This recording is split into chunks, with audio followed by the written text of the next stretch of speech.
नमस्कार दोस्तों, स्वागत है आप सभी का हमारे चैनल शेयर मार्केट में। मैं हूं आपका दोस्त नवी और यहाँ पर बात करेंगे साउथ इंडिया बैंक के बारे में।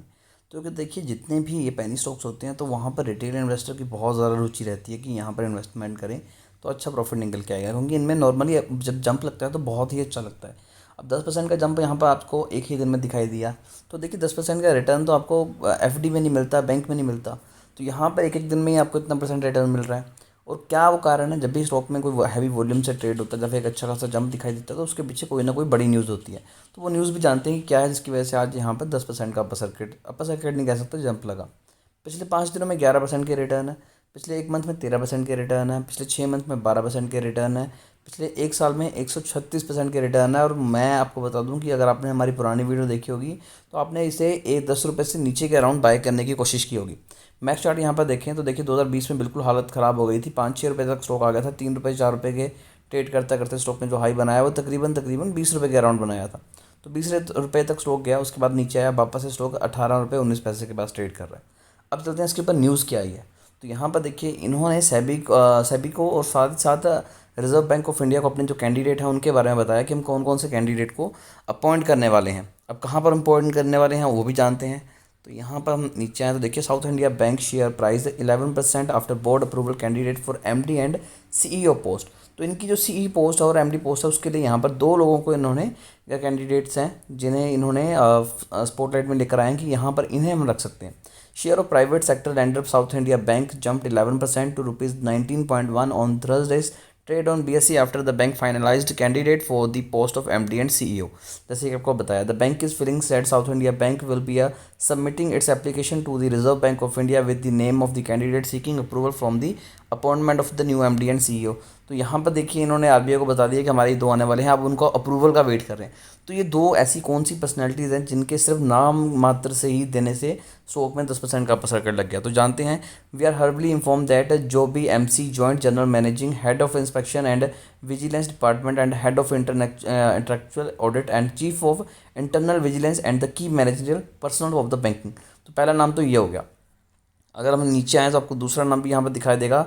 तो director of the bank has appointed the Nand Kumar ji. तो ये नंद कुमार जी कौन है ये भी जानते हैं। तो यहाँ पर देखिए, ये हैं नंद कुमार जी वारियर, जिन्हें काफ़ी ज़्यादा टाइम हो गया साउथ इंडिया बैंक में ही काम करते हुए, और उनके लिंक्डइन के ऊपर 500+ कनेक्शंस हैं, जो कि अपने आप में बड़ी बात है। Banker since 1992। तो देखिए, ये काफ़ी ज़्यादा पुराने हैं बैंकिंग सेक्टर में। तो देखिए, काफ़ी ज़्यादा लोग तो अभी पैदा भी नहीं हुए होंगे जब ये बैंकिंग सेक्टर में आ गए थे। उसके बाद अगर यहाँ पर देखें तो इन्हें काफ़ी ज़्यादा अवार्ड्स भी मिले हैं। साथ ही साथ इनके पास 27 साल 5 मंथ का एक्सपीरियंस भी है। जनरल मैनेजर जून 2023 में प्रेजेंट हुए थे। उसके बाद जनरल मैनेजर भी रहे केरल में, और उसी जगह पे ये जॉइंट जनरल मैनेजर भी रहे, डिप्यूटी जनरल मैनेजर भी रहे, और इसके अलावा इन्होंने बहुत सी नौकरियां और भी करी हैं। सिर्फ बैंकिंग सेक्टर में और भी जगहों पर पोस्ट पे काम किया है। अब चलते हैं वापस शेयर के ऊपर। यहाँ पर आ चुके हैं हम साउथ इंडिया बैंक के टेक्निकल चार्ट के ऊपर। तो काफ़ी ज़्यादा लोग ये कमेंट करते हैं कि देखिए, ये जो बैंक्स होते हैं कभी भी आपको ट्रेंड लाइन को ऊपर काम करते नज़र नहीं आएंगे, सपोर्ट एंड रेजिस्टेंस को नहीं मानते। पर ऐसा कहना बिल्कुल गलत है। देखिए, जब भी किसी शेयर में अच्छा खासा वॉल्यूम हो तो वो ट्रेंड लाइन को फॉलो करता है। तो फाइनली जहाँ पर हमारी जगह पिछले 4-5 सालों से मेन ट्रेंड लाइन ये रही है, इसके ऊपर स्टॉक ने काम किया है। अब यहीं से स्टॉक ने रिवर्सल दिखाया था। अगर हम जूम आउट करें तो पहले इस ट्रेंड लाइन को स्टॉक ने तकरीबन तकरीबन ज़्यादा नहीं तो 2 मंथ तक फॉलो करा। यहाँ पर आप देख सकते हैं कि एक रेजिस्टेंस का काम करता रहा। रेजिस्ट करने के बाद फाइनली यहाँ पर ब्रेकआउट आया, यहाँ से सपोर्ट ली, सपोर्ट लेने के बाद अब स्टॉक एक ट्रेंड लाइन को फॉलो कर रहा है। और अगर आपने पुराने स्टॉक पर नज़र रखी होगी तो यहाँ पर आपने डेफिनेटली बाई किया होगा। इस जोन से बाय करने के बाद अराउंड आपको 6.5 रुपये के 16.5 रुपये के पास स्टॉक मिला, और अभी ये 19 रुपये के पास ट्रेड कर रहा है। वॉल्यूम की बात करें तो 221 मिलियन का वॉल्यूम। देखिए, 221 मिलियन का वॉल्यूम कितना ज़बरदस्त वॉल्यूम है। तो यहाँ से स्टॉक ने ट्रेड करना शुरू किया सिर्फ एक न्यूज़ के चलते। तो अभी अगर आप यहाँ पर बाइंग कर रहे हैं तो देखिए, एक रेजिस्टेंस यहाँ पर स्टॉक में आपको मिलेगी, क्योंकि ऑलरेडी स्टॉक जब पहले करेक्ट हुआ था तो इसी लेवल से हुआ था, अभी भी स्टॉक वहीं पर ट्रेड कर रहा है। सेम लेवल से देखिए, यहीं से स्टॉक में एक फॉल भी आया। तो इस चीज़ का ध्यान रखेंगे। अभी स्टॉक में शायद आपको हल्की फुल्की गिरावट दिखाई दे, और अब अगर आपको स्टॉक वापस से इस ट्रेंड लाइन के पास आता नज़र आएगा तो आप यहाँ पर इन्वेस्टमेंट कीजिए, डेफिनेटली इन्वेस्टमेंट कीजिए। रीज़न क्या है कि ये जो स्टॉक है लगातार हायर हाई बनाता हुआ ऊपर की तरफ जा रहा है। तो जितने यहाँ पर हायर हाई बनेंगे हम यहाँ पर इतनी ही इन्वेस्टमेंट करेंगे हर पुल बैक पे। हल्की फुल्की गिरावट हो, इन्वेस्टमेंट कीजिए, और उसके बाद जो अगला टारगेट होगा वो निकल के आएगा तकरीबन तकरीबन 21 रुपये का। और अगर स्टॉक 21 रुपये 85 पैसे के लेवल को ब्रेक करता है तो उसके बाद ये स्टॉक में आपको रॉकेट बन जाएगा। इसको पकड़ना मुश्किल हो जाएगा, आपकी होल्डिंग नहीं बनेगी। मैं ये चीज़ लिख के दे सकता हूँ।